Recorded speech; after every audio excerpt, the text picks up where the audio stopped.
aamino cabdulle macow oo loo yaqaan aamino macow ganacsiga waa saa u jeedo waaye ganacsiga waa wax loo baahan yahay muxuu ahay waa markii iigu horeysay oo ganacsiga aan bilaabo meeshaana waa maalkayga weeyaan aniga iskale baatiga iyo waxa u jeedidoo dhan aan ku qabtaa waxaana ka adeegto intaasoo dumar ah iyo dadba ah canshuur haddaan ka dhiibayna ma shaqay lahayn meesha canshuurtaasna waxaa lagu maareeyaa mushaharaadka maxaa la dhahaa iskoolaadka waxbarashada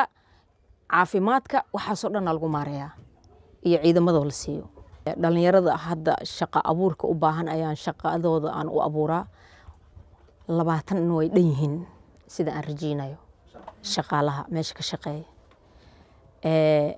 lacagtooda qaataan ma sha Allah way ku faraxsan yihiin haweenka shaqadaba awalba markooda hore haweenka laga soo gaaray